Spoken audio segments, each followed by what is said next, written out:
It is July 21st, 2018, just after 10:30 p.m. Pacific Daylight Time, and you are looking at a live view of the Falcon 9 rocket with the Telstar 19 VANTAGE spacecraft on top, awaiting liftoff from Space Launch Complex 40 at Cape Canaveral Air Force Station in Florida.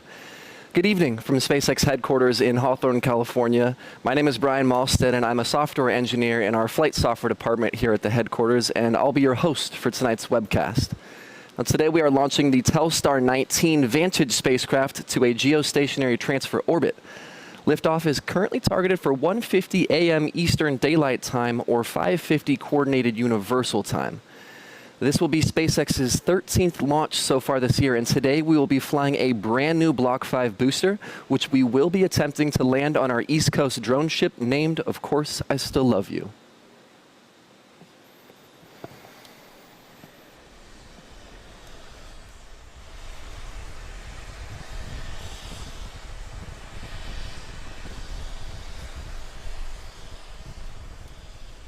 Now, for tonight's mission, we're launching out of Space Launch Complex 40 at Cape Canaveral Air Force Station, which is one of SpaceX's 2 East Coast launch sites.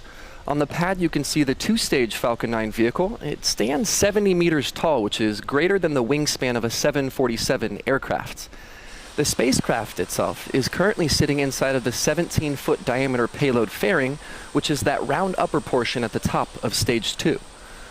Once we reach the vacuum of space, we will jettison the fairing halves as Stage 2 continues on its journey to orbit. Now, tonight's mission is the second flight of our Block 5 vehicle design, and it is the first Block 5 launch from Space Launch Complex 40. Now, Block 5 represents a series of upgrades to Falcon 9, and these designed to allow us to reuse each F9 10 times or more, as well as reduce refurbishment between flights. You can see some of the primary visual differences in the Block 5 design, the most prominent of which is that black inner stage in the middle of your screen now.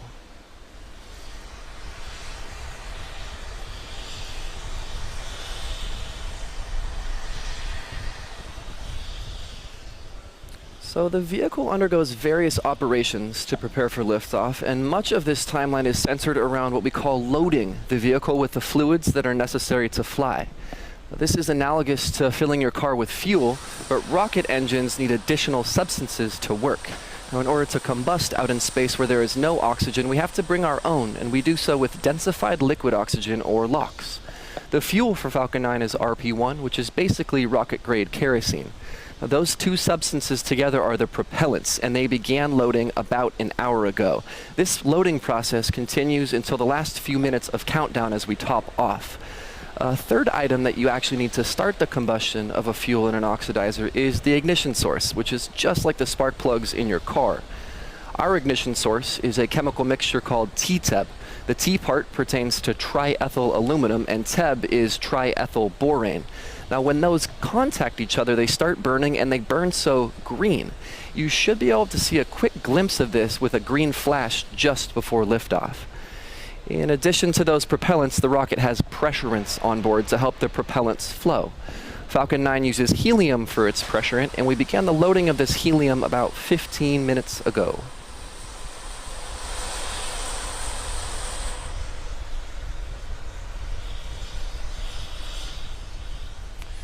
Regarding weather out there at Cape Canaveral, we're currently 60% favorable in status for liftoff, with the primary watch items being cumulus and thick layer clouds.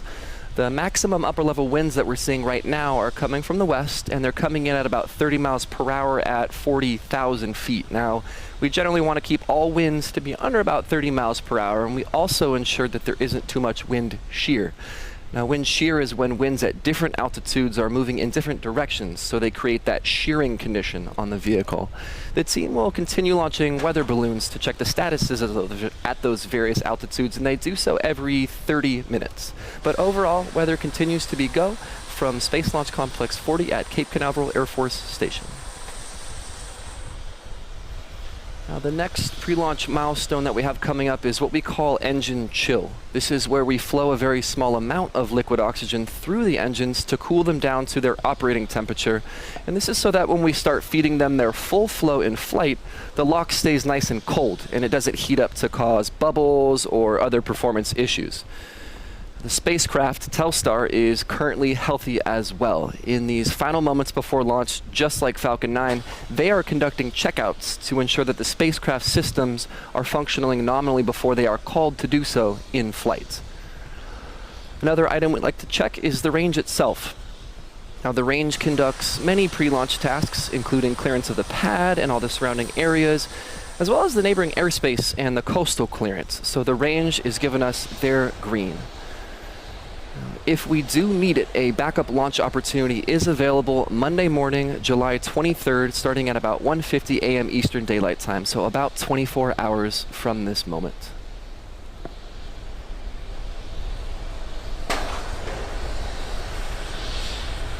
So tonight, SpaceX is launching Telstar 19 VANTAGE.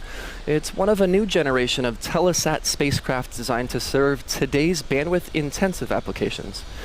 For us down here on Earth, that simply translates to improved access for all things internet-related. This pertains to everything from individual internet access to both business and government applications, all the way to direct-to-home satellite TV and much, much more. In addition to the improved broadband connectivity across the Americas and the Atlantic, Telstar 19 VANTAGE will also be able to provide internet connectivity to those in rural areas and in remote areas, and even coverage over the North Atlantic Ocean, which is super important when it comes to providing internet access for commercial airlines and even cruise ships. So in addition to being able to kick back and enjoy an in-flight movie or check your email from 35,000 feet, the aircraft crews and the maintenance teams are also able to benefit from this in-flight connectivity. So here's a closer look at the Telstar 19 VANTAGE satellite we'll be launching tonight.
Now we're T-minus 6 minutes away from liftoff, so let's check back in one more time with the status of the rocket. Fuel, as I mentioned earlier, was doing the loading process. Well, it is now fully loaded on both stages, first and second. LOX is currently being topped off as we speak. Now you can totally see the venting coming from the side of the vehicle right now, and that's because of a very simple reason. We cool the liquid oxygen down to very cold temperatures to phase change it into a liquid.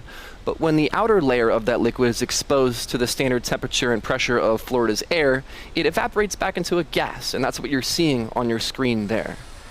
Very soon, you'll see those cradle arms of the transporter erector holding the vehicle. They'll release, and then the strong back will slightly retract in preparation for liftoff. And then, at T-minus 1 minute, the rocket's internal flight computers will take full control, which you'll hear on the countdown net as Falcon 9 is in startup. So, with all systems go, let's listen into the final 5 minutes of countdown now.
Stage 1 locks is close out for flight.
Stage 2 locks is close out for flight.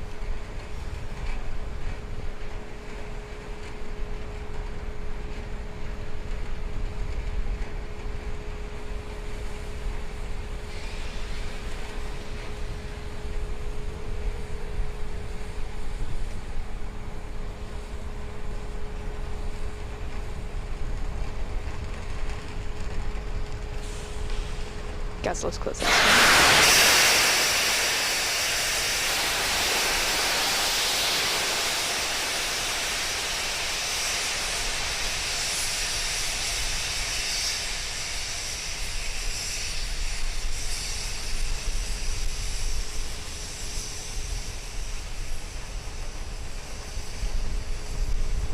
AFTS is on for flight.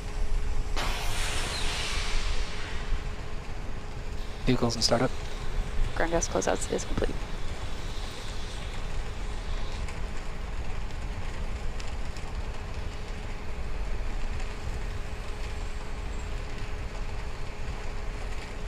Go for launch.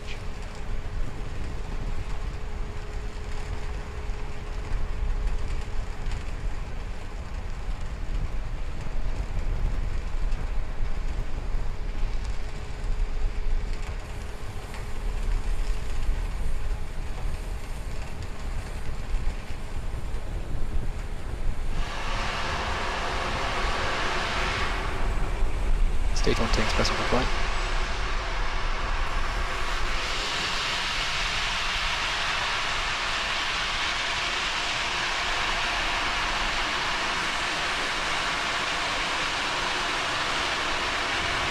One, zero, ignition, liftoff.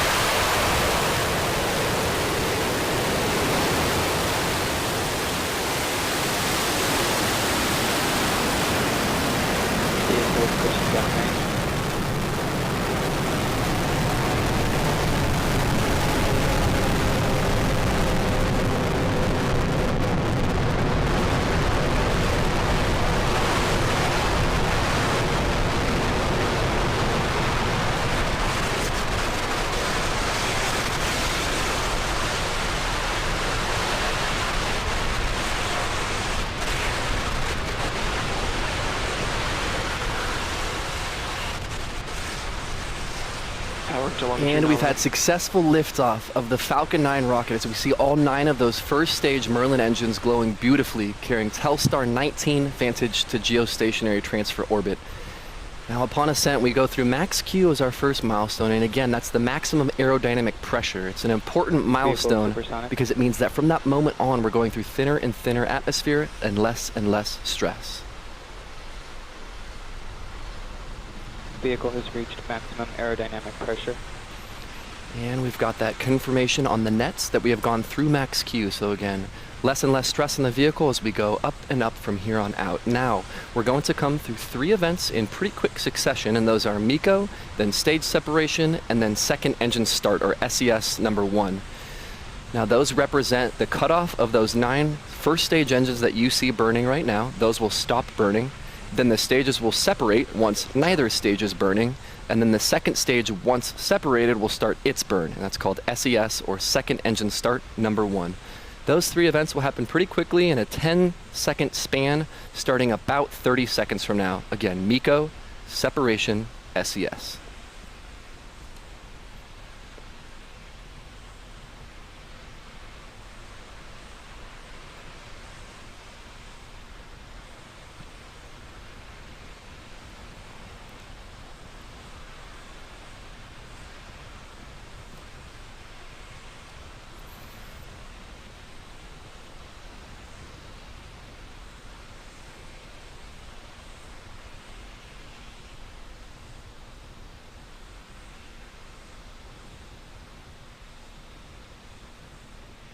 MECO. Stage separation confirmed.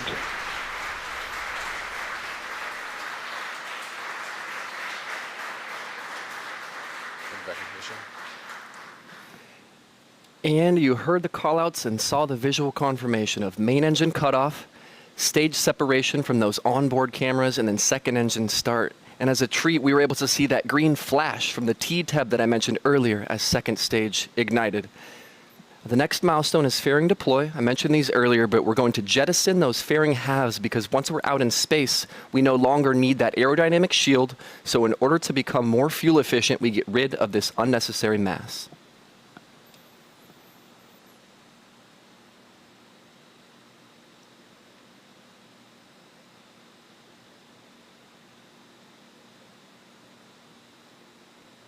Vehicle on nominal trajectory.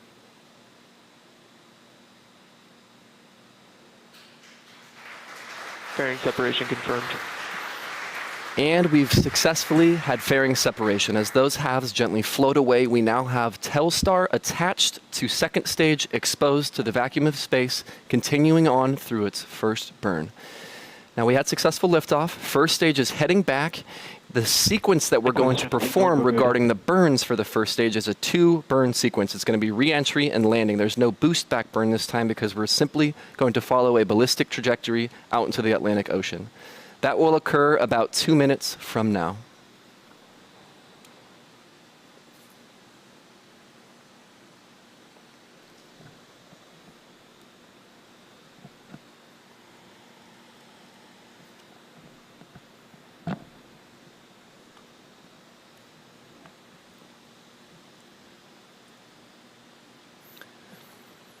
And if you're just joining us, we're looking at the burning Merlin vacuum engine on second stage. The vehicles have lifted off. We have separated first and second stage. Second stage is continuing on, doing its first of 2 bland burns, carrying Telstar to GTO, while first stage goes back and is about 1.5 minutes away from conducting its first of 2 burns upon re-entry through the atmosphere.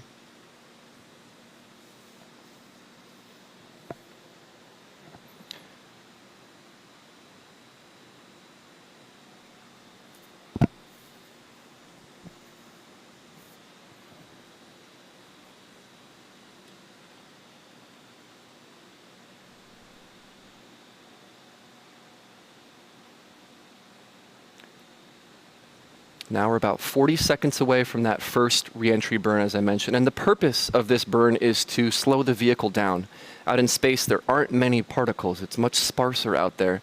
But once we re-enter the Earth's atmosphere, the air actually creates quite a bit of drag on the vehicle. So we want to burn to slow ourselves down so that we don't experience a bunch of heat and stress accumulation on first stage.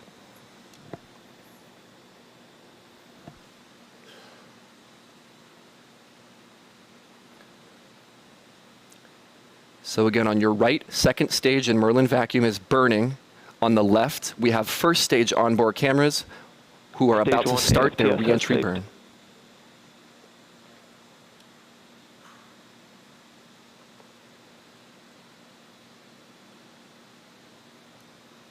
Stage 1 entry burn has started. And there you have it. This burn will last for about 20 seconds. And again, a quick eye would notice the continuity of that T-TEB green flash again as the engine's ignited. Second stage following nominal trajectory.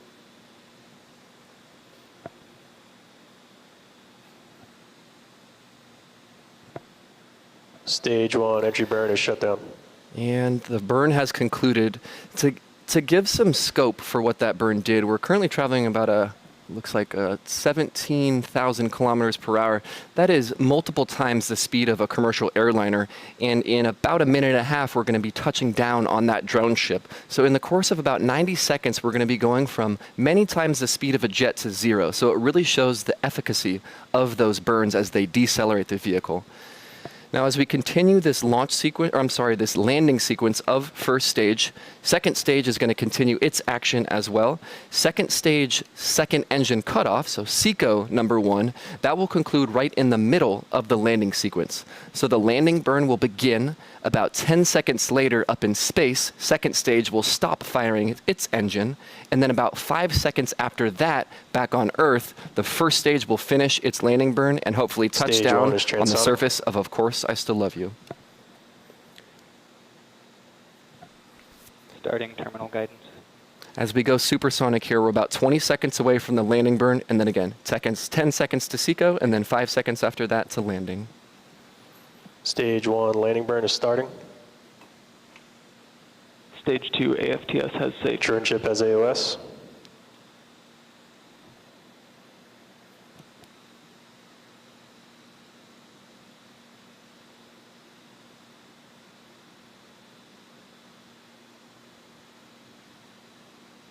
Landing legs have deployed.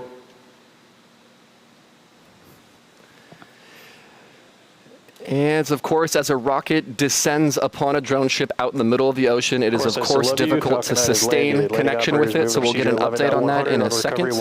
But we return back now to the primary mission, which is second stage with Telstar. Now, SECO should have occurred as well. I believe we did hear that over the nets, so SECO did occur. So in the middle of that sequence of landing, as I said, second engine cutoff number 1 did happen. So the first of the 2 planned burns of second stage has concluded. We'll give you an update on the first stage landing as soon as we can, but for now, second stage is in good orbit. At this moment, we're going to enter about an 18-minute coast phase. Again, second stage has 2 planned burns, as I said, and the second one will start about 18 minutes from now. So see you at about T plus 26 minutes. And before we step into that coast period, there the vehicle is. Again, as a rocket fires upon a ship with a camera, it's hard to keep connectivity, but there it is, standing proud on Of Course I Still Love You. So with the landing behind us, again, primary mission, we're going to go into about a 17-minute coast phase now. We'll see you at T plus 26 minutes for an update on Telstar 19 Vantage.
Welcome back, everybody, as we near the end of our brief coast period where Stage 2 is about to reignite to perform its second of the 2 planned burns.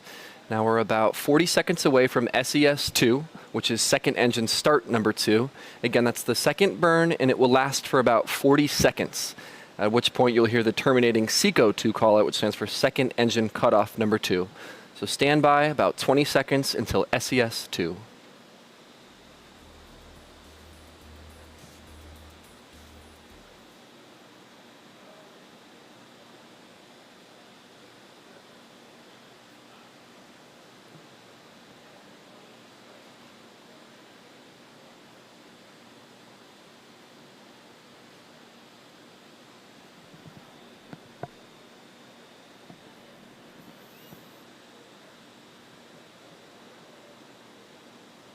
Back ignition.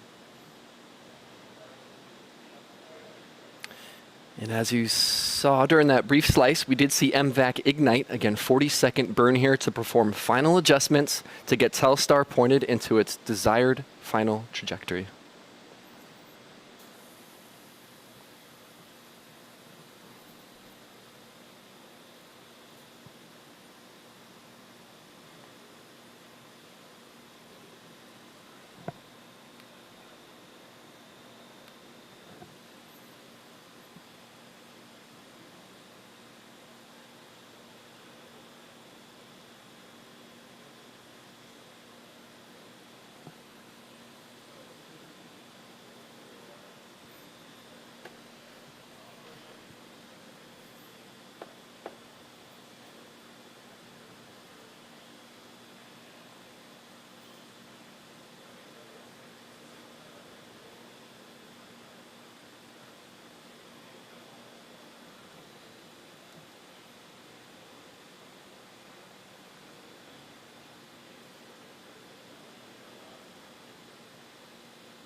So it appears we've got some light signal from our ground stations, so we're waiting until that communication channel stabilizes and we can get full confirmation that the second burn did shut down. So we'll let you know as soon as we have more data here in a moment.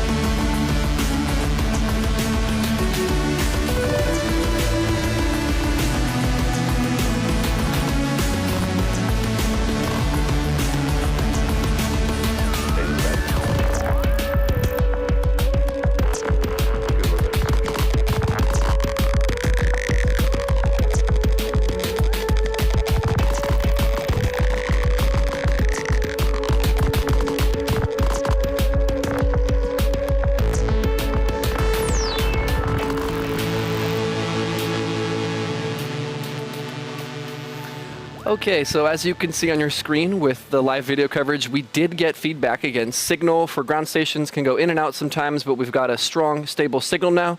So we have video on board. Second stage concluded its burn. SECO number 2 went well as MVAC-D shut down to conclude its second of the 2 planned burns. Now, Telstar is in a good orbit after that final adjustment, and the next milestone coming up about a minute or so from now is deployment of Telstar itself into geostationary transfer orbit. So we'll check in about 60 seconds.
Payload separation confirmed.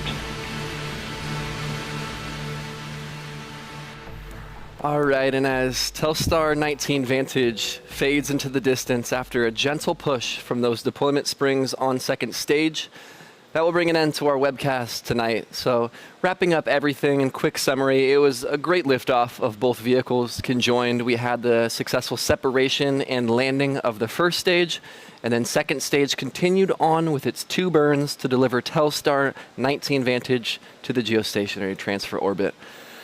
With that said, SpaceX would like to extend a sincere thank you to Telesat, our customer, as well as the payload manufacturer, SSL, and as always, the Air Force's 45th Space Wing for their range support, and the FAA. If you'd like to stay up to date with what we're doing here, please follow us on our social media channels via our Twitter feed, as well as Instagram or SpaceX.com.